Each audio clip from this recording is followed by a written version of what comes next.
Swastiastu. Halo Sobat Religi, kembali lagi bersama kami di Surya Podcast, Suluhan Rohani dan Layanan. Melaju maju, umat rukun, Indonesia maju. Bersama saya Tiwi dari Kantor Kementerian Agama Kabupaten Gianyar. Pada kesempatan Surya Podcast kali ini, kami akan membahas mengenai Hari Tumpak Landep.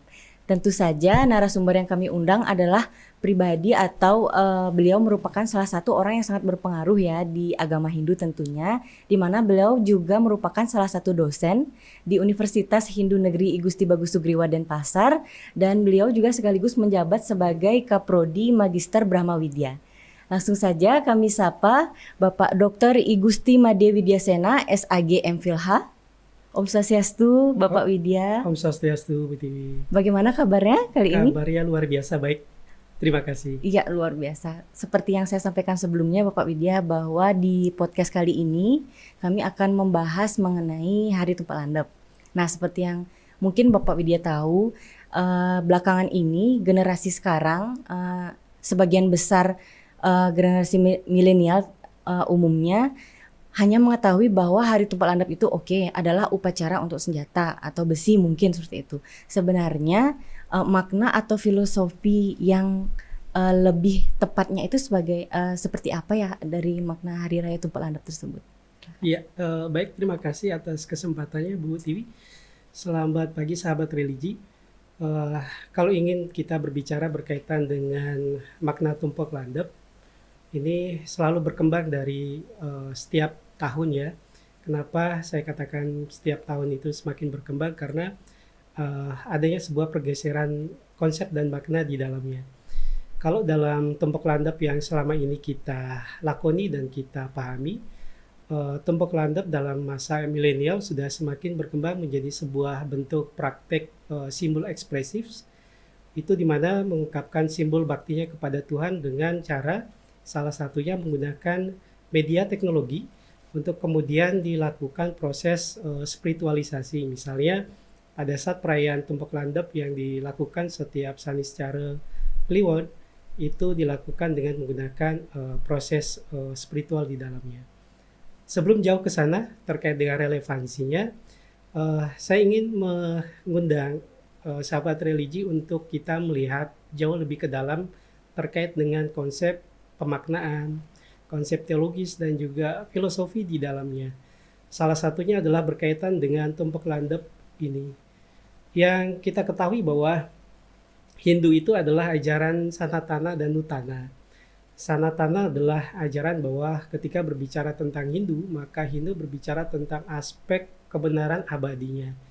Yang kedua, ketika berbicara dengan konsep Nutana bahwa ajaran agama Hindu adalah ajaran yang fleksibel, yang universal, yang kalau kita lihat dari Sabang sampai Merauke itu bisa diterima oleh setiap suku ataupun lapisan masyarakat dimanapun Hindu itu berpijak.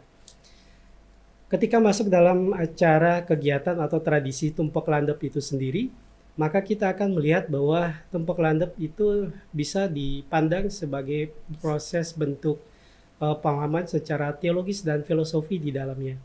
Kalau itu teologis dan filosofi, maka kita bisa melihat, Bu Tiwi, bahwa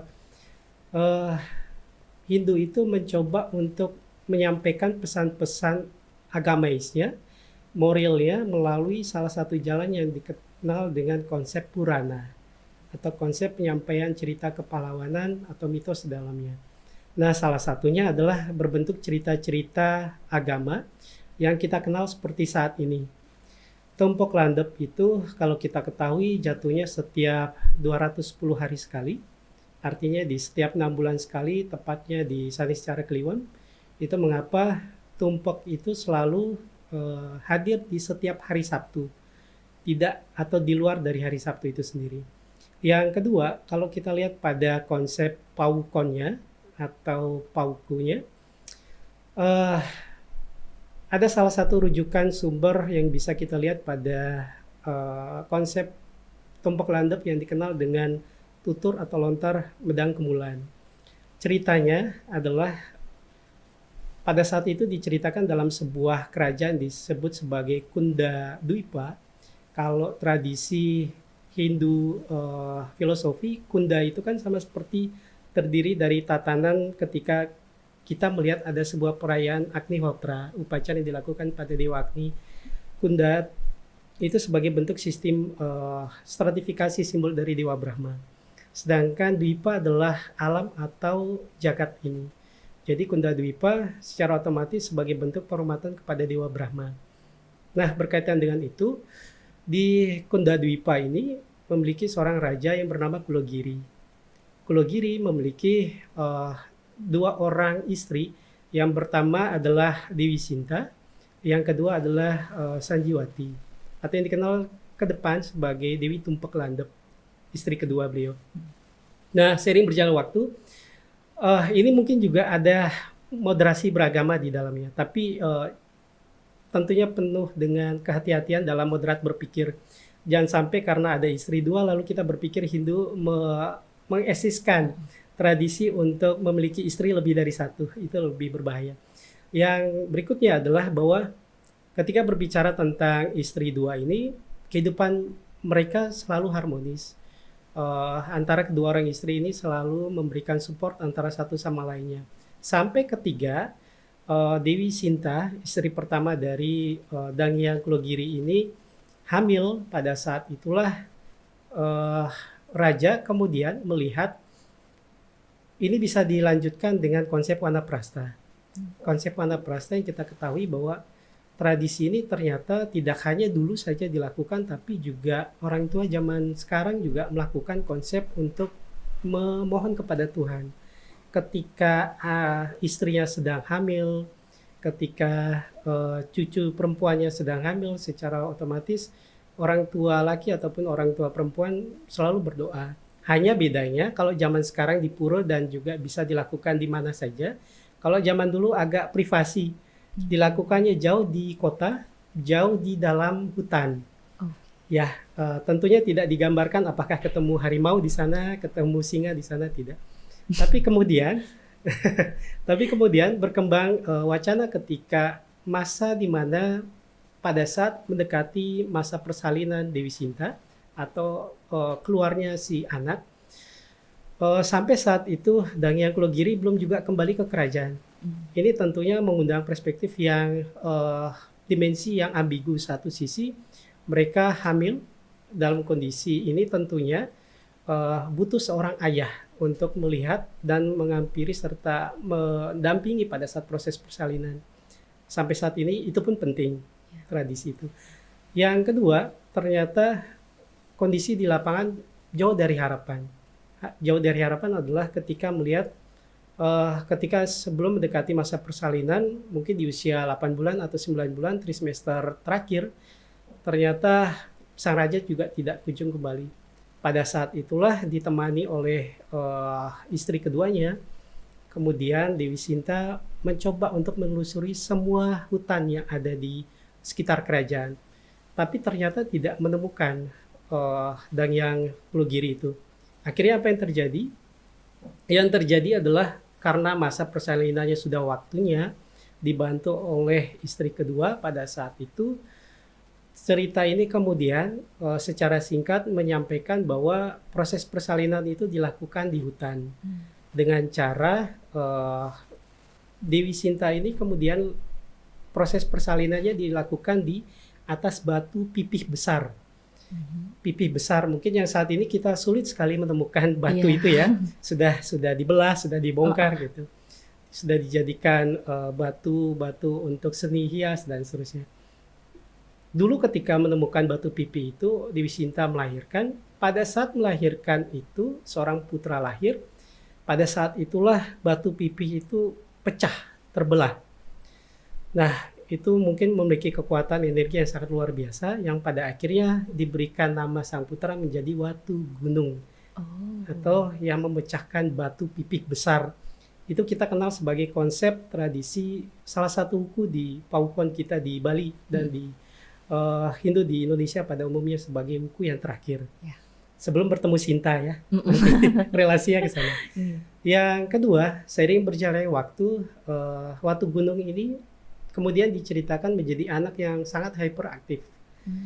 Makannya banyak, gerakannya banyak. yang pada kondisi tertentu mungkin karena banyaknya pikiran yang salah satunya bersumber dari Dewi Sinta untuk tidak bertemu dengan suaminya. Di sisi lain juga berhadapan dengan anak yang sangat hyper, mungkin saja ada pengaruh psikologis di dalamnya. Karena tidak bertemu suami, lalu kemudian membesarkan anak sendiri walaupun ditampingi oleh istri kedua. Pada saat itu yang dilakukan Dewi Sinta adalah mengambil sebuah siut atau sendok nasi itu kemudian memukul kepala Watu Gunung. Ya, dan kekerasan itu pun terjadi.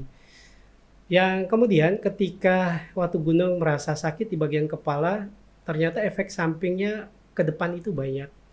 Salah satunya adalah amnesia itu terjadi.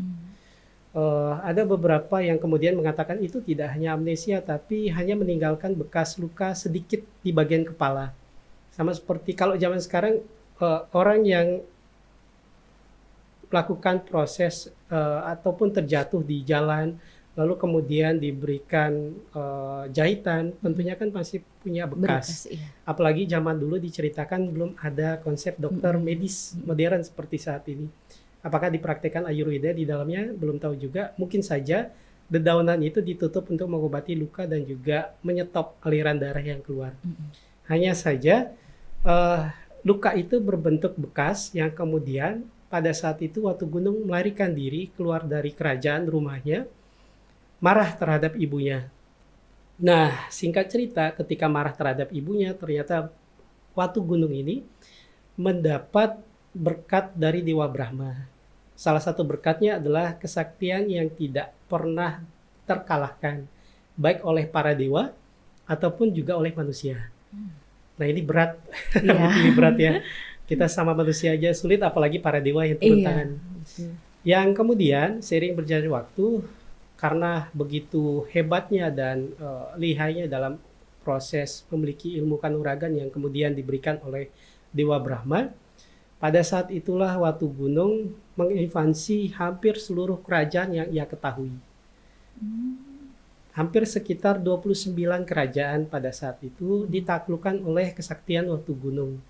Nah, konsep simbol 29 ini kita ketahui menjadi simbol Paukon atau Wuku dari 30. Iya. Ya, dari mulai Sinta sampai ke Watu Gunung. Betul. Yang kemudian ketika ini simbolnya 29 sebagai simbol kerajaan yang kemudian berkembang secara filosofi adalah simbol dari Wuku itu sendiri di Bali dan juga di Indonesia pada umumnya. Hanya ada satu kerajaan yang pada saat itu belum ditaklukkan yang bernama kerajaan Kundadwipa yang dimiliki oleh sang ibu sendiri, sang ayah dan ibunya sendiri. Nah, akhirnya apa yang terjadi? Cerita ini sama seperti cerita di Sunda, berbicara tentang hikayat Sang Kuryang yang menyukai ibunya sendiri. Lalu kemudian ada sebuah cerita di Yunani yang berbicara tentang seorang anak raja yang juga menyukai ibunya sendiri. Itu kenapa cerita tentang Oedipus ini juga masuk dalam sebuah psikologi medis sebenarnya. Karena ada seorang anak yang begitu intim dan dekatnya dengan seorang ibu, malah menyukai ibunya sendiri secara moral dan juga seksual di dalamnya. Nah, apa yang terjadi kemudian? Watu Gunung ini lalu kemudian menginvasi kerajaan ayah ibunya sendiri karena amnesia bekas pukulan siut itu. Ia tidak atau lupa menyadari bahwa ternyata kerajaan yang diserangnya sebagai kerajaan terakhir 30 ini ternyata kerajaan yang dulu pernah membesarkan dan melahirkan dirinya sendiri. Yang pada akhirnya kerajaan ini kalah dan menyerah pada Watu Gunung. Dimanapun itu, baik itu di Cina, di Indonesia, di India, kalau invasi itu terjadi, sistem hukum rimba itu kan berkembang. Siapa yang lebih kuat, maka pada saat itu ia bisa menguasai segalanya. Termasuk hasil-hasil dari rampasan kerajaan yang kalah pada saat itu juga diambil, salah satunya adalah wanita. Nah, tentunya wanita yang paling cantik waktu itu adalah dua orang. Satu adalah Sanjiwati, istri kedua dari Raja Kulogiri. Yang pertama adalah Dewi Sinta, ibunya sendiri, ibunya kandung. Kenapa dikatakan hikayat ini mirip dengan Oedipus di Yunani dan juga hikayat Sangkuriang di Sunda? Karena memang demikian adanya, terlepas dari kesamaan di hikayat tersebut ceritanya. Kemudian Watu Gunung sangat tertarik dengan keduanya, baik itu Dewi Sinta maupun Dewi Sanjiwati. Proses untuk menikah pun terjadi. Pada sebelum proses menikah, biasanya ada kumpul dulu sebelumnya, lalu ngobrol secara tidak langsung ketika rasa sayang itu keluar, baik dari Dewi Sinta terhadap Watu Gunung dan sebaliknya. Secara tidak sengaja Dewi Sinta mungkin pada saat itu ada permintaan request mungkin ya dari Watu Gunung, sayang tolong coba pijat kepalaku misalnya, pada saat itu ketika sedang lelah misalnya. Jadi ketika dipijat perlahan-lahan di bagian kepala itu ternyata Dewi Sinta kaget. Kagetnya kenapa? Karena bertemu dengan bekas luka seperti pada saat anaknya di usia balita dipukul dengan siut lalu melarikan diri dari kerajaan.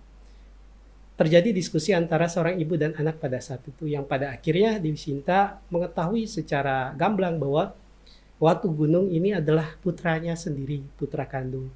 Tapi karena amnesianya Watu Gunung, ia tidak menerima penerimaan itu dan bahkan mengabaikan bahwa ia tidak atau bukan putra dari Dewi Sinta. Sering berjalan waktu, proses perkembangan sejarah itu pun terjadi, dan karena kesaktiannya Watu Gunung pada saat itu, Dewi Sinta hanya meminta satu saja, bahwa ia mau menikahi Watu Gunung asalkan Watu Gunung bisa menjadikan istri Dewa Wisnu sebagai dayangnya Dewi Sinta. Nah ini kan pekerjaan yang sangat berat, sangat berat, tapi tidak berat menurut Watu Gunung. Akhirnya apa? Terjadilah konflik antara Watu Gunung dengan para dewa. Diceritakan di Purana-Purana, seperti kita lihat di Siwa Purana, Wisnu Purana kan terjadi konflik seperti itu, dan itu adalah hal yang biasa. Yang kemudian seiringnya berjalan waktu, para dewa itu pun sulit mengalahkan Watu Gunung. Karena kesaktian yang diberikan oleh Dewa Brahma. Para dewa kemudian meminta Dewi Sinta untuk mendiskusikan secara rahasia kepada Watu Gunung di kamar untuk meminta apa yang menjadi kelemahan dari Watu Gunung agar bisa dikalahkan oleh para dewa. Biasanya ketika seorang wanita menangis, memohon atau meminta, seorang pria kan agak Luluh gitu luluh ya. hatinya ya. Sekeras apapun itu pasti akan luluh. Begitupun juga apa yang disampaikan Dewi Sinta itu begitu humanisnya ketika menyampaikan kepada Watu Gunung. Kanda, apa yang menjadi rahasia Kanda ketika kekuatan Kanda itu menjadi lemah. Jadi waktu itu memang Watu Gunung menyampaikan akan sulit sekali menerima kelemahan dari dirinya. Tapi karena istri, maka saya akan memberitahunya. Takutnya di kemudian hari melakukan sesuatu yang tidak sengaja, maka Dewi Sinta akan membunuh Watu Gunung. Akhirnya Watu Gunung pun berpikir, iya betul juga. Ditakutkan karena unsur ketidaksengajaan itu pada akhirnya bisa membunuh Watu Gunung. Akhirnya diceritakanlah Watu Gunung bahwa yang menjadi kelemahan saya untuk bisa mengalahkan diri saya adalah satu saja, perwujudan Wisnu Murti sebagai bentuk perwujudan kebesaran dari simbol Dewa Wisnu. Nah, simbol Wisnu Murti sama seperti simbol Dewa Siwa dengan menyatunya Sakti Parwati itu disebut sebagai simbol Ardhanariswari.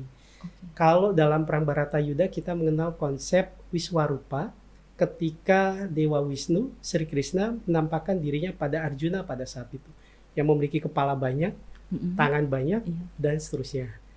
Tabungan beliau mungkin banyak juga. Lalu berkembang ketika Dewi Sinta itu menyampaikan kepada para dewa, maka pada saat itulah Dewa Wisnu merefleksikan diri beliau menjadi Wisnu Murti pada saat itu. Yang pada akhirnya Watu Gunung dikalahkan. Nah, kalau misalnya kita lihat konsep Purana ini sebenarnya sebuah konsep teofilosofis di dalamnya. Ada aspek makna teologisnya, filosofinya, dan juga aspek pemaknaan hidup. Apa hubungannya dengan Tumpak Landep? Bahwa konsep tumpek landep itu sebagai salah satu pawukon yang berawal di wuku terakhir, tapi pada akhirnya bertemu lagi dengan wuku awal. Dari buku Watu Gunung pada akhirnya bertemu lagi dengan wuku Sinta. Artinya antara anak dengan ibu itu bertemu. Yang kemudian esensi kedua adalah pergeseran yang saat ini kita ketahui bahwa apakah tumpek landep itu dilakukan untuk mengotonin benda-benda pusaka, benda-benda material yang berbentuk tajam, atau sekarang berkembang ya Bu Tiwi, sudah masuk ke mobil, pesawat, lalu kapal, yacht dan seterusnya. Semakin orang memiliki kekayaan, semakin diotonin lebih bagus, dan bahkan mungkin oton anak pun terlewatkan. Ini fenomena religius yang terjadi di lapangan. Nah, yang berikutnya bahwa tumpek ini berasal dari kata tu atau ta atau to mungkin. Beberapa filosofi mengatakan seperti itu. Itu artinya mulia. Mengapa dikatakan mulia? Karena ini sebenarnya pemuliaan untuk hidup. Kalau dalam moderasi beragama yang disampaikan oleh Bapak Menteri, Gus Yakut kan lebih pada arah bagaimana moderasi beragama itu memuliakan hidup manusia. Sama seperti dalam tradisi tumpek, salah satunya tumpek landep, memuliakan hari pada saat Saniscara Kliwon itu untuk memuliakan hidup manusia. Karena hari itu fungsinya adalah, kalau kita lihat riwayat sejarah sebelum tumpek landep itu kan dimulai dari Saraswati terlebih dahulu. Lahirnya ibu pengetahuan. Simbol ini dikonsepsikan sebagai Dewi Sinta. Yang kedua, setelah Saraswati lahirnya ilmu pengetahuan, kemudian masuk pada Sumeribek. Simbol untuk kemudian untuk lahir pengetahuan itu dan mengalir pada setiap tubuh masyarakat Hindu atau umat Hindu pendukungnya. Kemudian lahirnya Sabuh Mas setelah Sumeribek. Artinya bahwa setelah lahirnya pengetahuan, tubuh dan pikiran kita dibanjiri dan dialiri pengetahuan. Yang ketiga adalah menggunakan pengetahuan itu untuk bisa menghasilkan dan mencukupi kebutuhan sendiri, baik itu pangan, sandang, ataupun papan. Yang kemudian sampai pada konsep ini kita bisa men-saving, menyimpan sebagai bentuk tabungan, yang pada akhirnya kita ketemu dengan Hari Raya Pagersi. Jadi Hari Raya Pagersi itu, sahabat religi, tidak hanya pada aspek untuk memuliakan pengetahuan dan juga menjadikan pengetahuan itu sebagai simbol aspek luar dan dalam tubuh kita, aspek sosial dan juga psikis, tapi juga aspek yang terpenting adalah aspek untuk simbol spiritual di dalamnya. Itu di Pagersi. Sampai pada akhirnya kita bertemu Saniscara Kliwon, Watu Gunung, sebagai bentuk simbol untuk menajamkan pikiran. Nah, yang pergeseran terjadi ini kan seperti sekarang identik logikanya ketika berbicara dengan yang tajam, pasti identik dengan benda material yang berbentuk tajam seperti pisau, blakas atau parang, pedang dan seterusnya. Bahkan peralatan senjata pun juga digunakan di dalamnya. Kalau kita lihat dalam tradisi Hindu, dalam konsep Tuhan itu tidak terpikirkan dalam konsep Nirguna Brahman, itu sah-sah saja.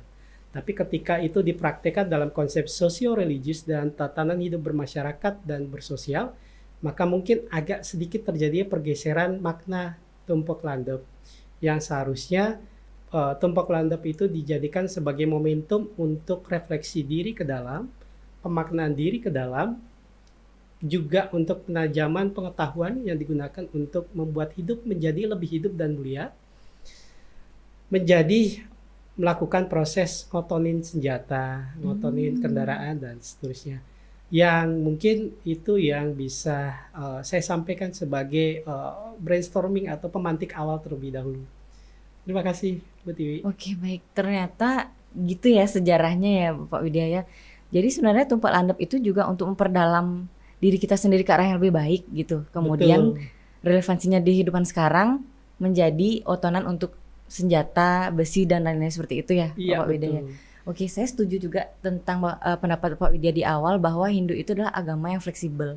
Terbukti bagaimanapun perubahan zaman kita tetap eksis kan, itu buktinya ya Pak Widya ya. Betul sekali. Nah, apa yang saya ingin tanyakan atau apa yang ingin sahabat religi juga ketahui mengenai tumpang landap sepertinya sudah Bapak Widya sampaikan dengan sangat detail. Nah, kemudian sedikit yang saya ingin tanyakan Bapak Widya ini mengenai moderasi. Perlu Bapak Widya ketahui juga Gianyar itu kan merupakan kabupaten yang tingkat moderatnya tinggi dengan zero konflik. Nah, Bapak Widya sendiri kan sudah tahu bagaimana kasus-kasus yang terjadi mengenai rendahnya tingkat kemoderatan seseorang. Nah, mungkin Bapak Widya bisa memberikan sedikit pendapat atau masukan bagaimana cara kita untuk bisa tetap saling memiliki rasa toleransi antar umat sehingga tingkat moderasi setiap masyarakat pun bisa meningkat, tidak hanya di Gianyar, mungkin di Bali atau di Indonesia, seperti itu coba. Baik, terima kasih Bu Tiwi. Sahabat religi yang saya banggakan, betul sekali apa yang disampaikan Bu Tiwi bahwa saat ini pemerintah sangat mendengungkan kegiatan moderasi beragama. Tentunya tidak hanya sesama di internal dalam lingkungan keluarga, tapi juga pada aspek sosial lingkungan masyarakatnya. Moderasi beragama ini kan merupakan sebuah upaya.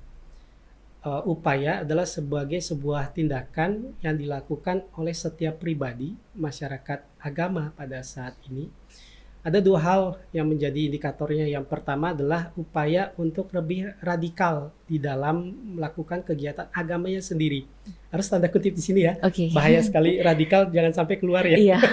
Takutnya kalau perspektif radikal sudah pasti semuanya kena gitu. Iya. Tapi radikal di sini yang dimaksudkan adalah bahwa ia memahami dan mendalami ajaran agamanya secara ke dalam, lebih bagus, berakar gitu.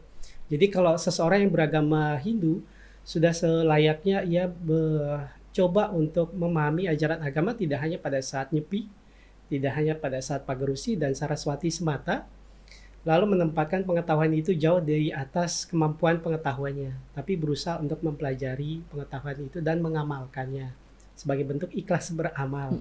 Yang kedua, bahwa pendalaman agama itu juga harus dilakukan dengan cara apa? Dengan cara sahabat religi itu bisa melakukan dengan cara menerima semua keyakinan yang ada di sekitar kita, lalu kemudian memberikan kesempatan mereka untuk beribadat sesuai dengan agama dan keyakinan masing-masing.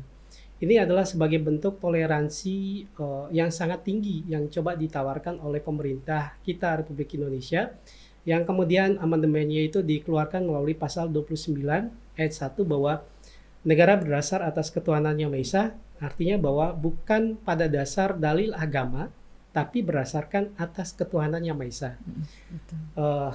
Itu kemudian berkembang menjadi Bhinneka Tunggal Ika, berbeda tetapi tetap satu. Yang kedua, bahwa kemudian perkembangan itu bisa kita lihat salah satunya di pasal kedua, pasal 29 ayat kedua di Undang-Undang Dasar 45, negara menjamin kemerdekaan tiap-tiap penduduknya. Artinya bahwa kita bebas memeluk agama apapun, bebas beribadah tanpa seorang pun yang bisa mendikte kita, menahan kita, karena negara menjamin hal tersebut. Iya. Berkaitan dengan moderasi beragama, berkaitan dengan tumpang landap, ini kan sebenarnya sebuah relasi yang sangat berhubungan di antara keduanya. Kenapa? Ada 4 indikator moderasi beragama yang kebetulan saya minggu lalu baru saja 5 hari melakukan kegiatan di Pusdiklat Jakarta di Ciputat, baru bertemu sebuah wahyu di sana, Bu Tiwi. Mulai terang benderang yang tadinya mampet mungkin gelap, sekarang sudah mulai agak terang, dan ini ingin sekali saya berbagi pada sahabat religi. Minimal dari 1 kemudian berkembang menjadi 2, menjadi 3, semakin banyak orang yang berderat semakin bagus, semakin baik sekali. Toleransi dan hidup itu menjadi lebih harmonis. 4 indikator dari moderasi beragama, yang pertama adalah berkaitan dengan aspek komitmen kebangsaan. Yang kedua adalah berkaitan dengan nir kekerasan, tanpa kekerasan. Dan Hindu juga merupakan salah satu agama yang kemudian didengungkan oleh Swami Vivekananda, oleh Mahatma Gandhi dengan konsep ahimsanya, mencoba untuk mempopulerkan dan menawarkan tradisi ahimsa tersebut atau tanpa kekerasan. Yang ketiga adalah toleransi. Di Indonesia khususnya di Bali, seperti Bu Tiwi tadi sampaikan, menjadi salah satu pulau yang memiliki tingkat indeks moderasi beragamanya cukup tinggi dibandingkan provinsi lain. Dan yang keempat adalah pengakuan terhadap tradisi. Nah, kalau misalnya dimulai dari komitmen kebangsaan, lalu kemudian toleransi, kekerasan, dan pengakuan terhadap tradisi, Tumpuk Landap ini sudah ada bentuk relevansi di dalamnya.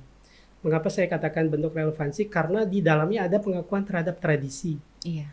Tradisi Hindu Bali pada khususnya dan Indonesia pada umumnya dalam bentuk Tumpuk Landap, pemulihan terhadap pikiran yang dimuliakan dalam kebutuhan manusia, itu kemudian merupakan sebuah bentuk pengakuan pemerintah terhadap tradisi yang ada. Yang kedua adalah berkaitan dengan toleransi. Coba kita lihat bahwa dalam kondisi sekarang pun umat Hindu secara internal dengan melakukan konsep tradisi Tumpuk Landap, baik itu di Gianyar, di Karangasem, di Tabanan, dimanapun itu, ketika itu dilakukan dengan pemulihan ke dalam sebagai bentuk refleksi, cerminan, penajaman pikiran, dan yang kedua adalah sebagai bentuk otonin materi, itu kan sampai sekarang tidak dilakukan sebuah bentuk konfrontasi atau konflik. Justru dibentuk dalam konsep pemahaman dua sisi dimensi yang berbeda. Untuk apa? Untuk menjaga bahwa kehidupan masyarakat Hindu secara internal itu dapat harmonis. Yang satu dilakukan dengan pemulihan pikirannya, seperti yang disampaikan oleh filsuf Prancis, René Descartes, pada saat menyampaikan cogito ergo sum, bahwa manusia adalah makhluk yang berpikir. Aku ada karena aku memang ada. Adanya itu karena pikiran. Nah, pikiran inilah yang dimuliakan oleh ajaran agama Hindu melalui Tumpuk Landap dan Saraswati. Yang kemudian, yang kedua adalah melakukan pemulihan pada materi-materi yang ada. Materi-materi yang ada kan bukan berarti kita menghidupkan, tapi justru memberikan jiwa di sana. Yeah. Konsep mepasupati, konsep metaksu itu kan adalah proses ritual yang dilakukan dari yang tadinya tidak memiliki energi menjadi memiliki energi. Itu mengapa pada Tumpuk Landap simbol ini dikenal sebagai simbol pemulihan pada Sang Hyang Guru sebagai bentuk pasupati yang memuliakan atau menguasai seluruh makhluk hidup. Nah, bagaimana dengan Hindu? Selain moderasi beragama dan juga relevansi dengan Tumpuk Landap, ada 3 jalan dalam tradisi yoga yang disampaikan oleh Maharishi Patanjali yang disebut dengan Kriya Yoga. Ada tapas, ada swadhyaya, ada iswara, prani, dan natwa. Sahabat religi, konsep tapas adalah kesederhanaan diri. Sekarang kalau misalnya kita lihat tetangga beli Fortuner baru, simbol saja sponsor kita hari ini ya. Iya, sebut merek soalnya. Mobil baru, HP baru, jarang dari kita misalnya dari 10 orang mungkin hanya 1-2 yang lega dan mendoakan semoga tetangganya hidup semakin sukses. Sisanya mungkin hanya berdiam diri, sisa lain mungkin arogan itu muncul, kecemburuan itu muncul di dalamnya. Betul. Kenapa dia beli? Kenapa saya tidak? Pasti ini karena penjilat misalnya, jilat bosnya. Yang kedua mungkin saja karena menggunakan dukun atau tenaga spiritual dan seterusnya. Yang kita tidak pernah melihat bahwa mereka mungkin saja membangun dan mendapatkan materi itu karena proses yang sangat panjang. Karena kita manusia biasanya lebih condong melihat hasil dibandingkan proses yang terjadi di balik itu semua. Nah, itu mengapa Hindu menawarkan hidup yang sederhana.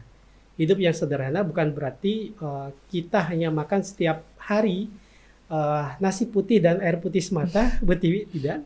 Tapi apapun yang kita miliki pada saat ini kita ikhlas dan menerima dalam bentuk wujud syukur di dalamnya. Itu tapas. Yang kedua adalah swadhyaya atau mempelajari kitab suci. Nah, selama ini kita mengetahui dan mempelajari kitab suci, apakah itu Weda, lontar sebagai bentuk kearifan lokal di dalamnya, tapi hanya sebatas untuk memenuhi logika kita untuk bertanya terhadap lingkungan di sekitar kita. Jarang proses itu sampai pada menginternalisasi ke dalam sebagai bentuk wujud refleksi ke dalam. Itulah mengapa sahabat religi, swadhyaya yang dimaksudkan adalah kita mempelajari pengetahuan, tapi di sisi lain juga kita mengamalkan dalam bentuk wujud sehari-hari. Dan yang terakhir, Iswara Prani Danatua adalah konsep bakti kepada Tuhan. Itu kita mengenal dalam tradisi Hindu, konsep Catur Marga Yoga. Baik itu karma, bakti, cenana, dan raja yoga. Demikian Bu Tiwi, terima kasih. Baik, oke Sobat Religi, demikianlah penyampaian dari materi dari Bapak Widya pada kesempatan podcast pada kali ini. Mungkin kita cukupkan segini dulu Pak Widya, dan mungkin juga di kesempatan lain kita juga bakal mengundang Bapak Widya lagi dengan bahasan yang berbeda tentunya. Terima kasih Bu Tiwi. Baik. Ditunggu. Iya. Baik Sahabat Religi, demikianlah penyampaian podcast pada kesempatan kali ini. Kami mohon maaf apabila ada kata-kata yang kurang berkenan, dan kami tutup dengan para mesanti. Om Santi Santi Santi Om.